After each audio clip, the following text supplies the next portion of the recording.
Welcome to 9 vibes news. Andhra Pradesh రాష్ట్ర రాజకీయాల్లో అనూహ్య పరిణామం చోటు చేసుకుంది. రాష్ట్ర మాజీ ముఖ్యమంత్రి వైఎస్ రాజశేఖర రెడ్డి కుమార్తె, ప్రస్తుతం సీఎం జగన్ మోహన్ రెడ్డి చెల్లెలు, వైఎస్ఆర్ తెలంగాణ పార్టీ అధ్యక్షురాలు వైఎస్ షర్మిల కాంగ్రెస్ పార్టీలో చేరారు. ఢిల్లీలో ఖర్గే, రాహుల్ గాంధీ సమక్షంలో కాంగ్రెస్ కండువా కప్పుకున్నారు. గత ఎన్నికల్లో వైఎస్ఆర్సీపీ విజయం కోసం జగనన్న వదిలిన బాణం అంటూ రాష్ట్రంలో పాదయాత్ర నిర్వహించారు. పార్టీ విజయానికి కృషి చేశారు.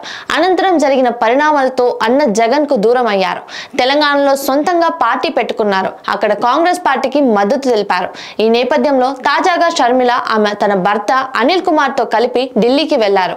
అక్కడ కాంగ్రెస్ పార్టీలో చేరారు. చివరకు జగనన్న వదిలిన బాణమే ఆయనకు అడ్డం తిరిగింది. ఇప్పటికే రాష్ట్రంలో పరిస్థితుల కారణంగా పలువురు వైఎస్ఆర్సీపీ ఎమ్మెల్యేలు ఆమెతో టచ్ లోకి వెళ్లినట్లు సమాచారం. రాహుల్ గాంధీ సైతం జగన్ ఓటమి లక్ష్యంగా పావులు కదుపుతున్నారు. ఈ ఎన్నికలో అనుకున్నంత మెజార్టీ దక్కకపోయిన తర్వాత పార్టీ బలం పెంచుకోవచ్చు అనే ఆలోచనతో షర్మిలను పార్టీలో చేర్చుకున్నట్లు తెలిసింది. వైఎస్ షర్మిల రాజకీయ ప్రస్థానాన్ని ఒకసారి పరిశీలిస్తే పలు కీలక విషయాలు స్ఫురణకు వస్తాయి. షర్మిల దివంగత ముఖ్యమంత్రి వైఎస్ రాజశేఖర రెడ్డి కుమార్తె. వైఎస్ఆర్ కాంగ్రెస్ పార్టీ తరపున ఆమె 2012-13లో రాష్ట్ర వ్యాప్తంగా పాదయాత్ర చేశారు. వైఎస్ఆర్సీపీ అధ్యక్షుడైన షర్మిల అన్న జగన్ మోహన్ రెడ్డి తరపున ఆమె ప్రచార బాధ్యతలు తీసుకుని ప్రజలకు మరింత చేరువయ్యారు.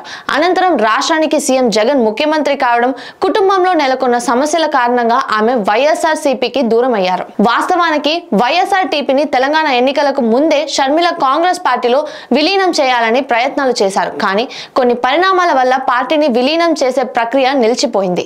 ఈ నేపథ్యంలో మరికొన్ని నెలల్లో ఆంధ్రప్రదేశ్లో అసెంబ్లీ ఎన్నికలు జరగనున్న సందర్భంగా ఆమె తాను స్థాపించిన వైఎస్ఆర్టీపీని కాంగ్రెస్ పార్టీలో విలీనం చేశారు. ఇవాళ ఢిల్లీలో రాహుల్ గాంధీ, మల్లికార్జున ఖర్గేలతో సమావేశమైన షర్మిల కాంగ్రెస్ పార్టీ తీర్థం పుచ్చుకున్నారు. Like, share, subscribe to 9 vibes news.